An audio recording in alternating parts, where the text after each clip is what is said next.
Friends, welcome to crown tasty சமையல். இப்போ நம்ம ரொம்ப சுவையான ஒரு பீட்ரூட் பொரியல் தான் செய்ய போகிறோம். பீட்ரூட்னாலே தலை தெறிக்க ஓடுறவங்களுக்கு இது போல் ஒரு பொரியலை சூடாக செஞ்சு கொடுங்க, விருப்பப்பட்டு சாப்பிடுவாங்க. பீட்ரூட் பொரியல் செய்யறதுக்கு முதல்ல அடி கனமாக அகலமாக இருக்க ஒரு கடாய் எடுத்திருக்கேன். அதில் 2 டேபிள் ஸ்பூன் அளவுள்ள கடலெண்ணெய் சேர்த்துக்கலாம்.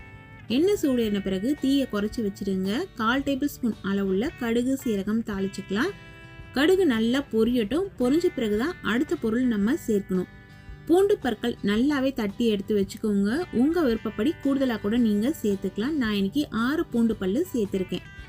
இதனுடைய சின்ன சைஸில் இருக்கிற ஒரு வெங்காயத்தை இது போல் பொடி பொடியாக கட் பண்ணி எடுத்து சேர்த்துட்டு 2 இனுக்கு கருவேப்பிலையை உருவி எடுத்து சேர்த்துடலாங்க. சேர்த்து தீயை குறைச்சி வச்சு இது எல்லாத்தையும் இது போல் வதக்கி எடுத்துக்கோங்க. காரத்துக்கு காஞ்ச மிளகாய் சேர்த்துருக்கோம். 3 காஞ்ச மிளகாய் விதைகள்லாம் கொஞ்சம் எடுத்துட்டு இதில் கிள்ளி சேர்த்துருக்கேன். நீல மிளகாய் கூட சேர்த்துக்கலாம். நிறைய விதைகள்லாம் இருந்ததுன்னா கொஞ்சம் தட்டி விட்டுடுங்க. பிள்ளைங்க சாப்பிடும்பொழுது வாயில் கடிப்பட்டுச்சுன்னா காரமாக ஃபீல் பண்ணுவாங்க. இதில் 1/4 கிலோ அளவுள்ள பீட்ரூட்டை தோலெல்லாம் எடுத்துட்டு நல்லா வாஷ் பண்ணிட்டு துருவி எடுத்து சேர்த்துருக்கேன்.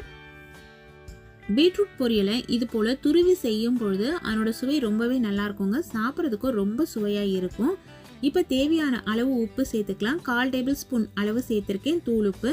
சில சமயம் பீட்ரூட் உப்பு கரிக்கிற மாதிரி இருக்கும். அந்த பீட்ரூட்டோட தன்மையே அப்படி இருக்கும். அதனால் உப்போட அளவு பார்த்து சேர்த்துக்கோங்க.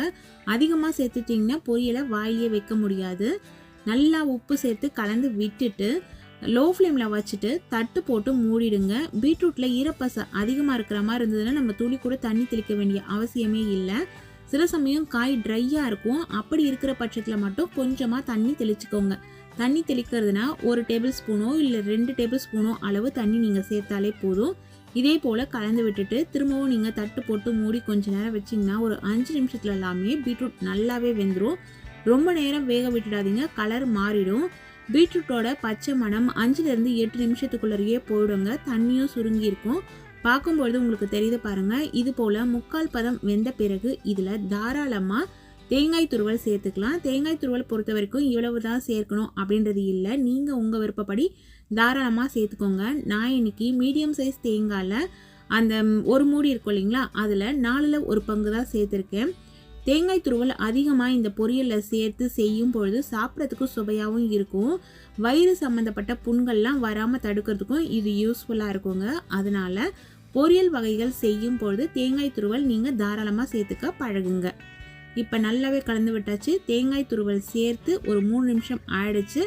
இந்த சமயத்தில் கலந்து விட்டுட்டு ஸ்டவ்வை சுவிட்ச் ஆஃப் பண்ணிடலாம். பீட்ரூட் பொரியல் நல்லா சுவையாக சூப்பராக ரெடி ஆயிடுச்சுங்க. இந்த பீட்ரூட் பொரியலை ஸ்நாக்ஸ் டைமில் கூட பிள்ளைங்களுக்கு கொடுத்து சாப்பிட பழகலாம். சுவையான பீட்ரூட் பொரியலை சூடான சாதத்தில் போட்டு சாப்பிடும்போது டேஸ்ட்டு சூப்பராக இருக்கும்.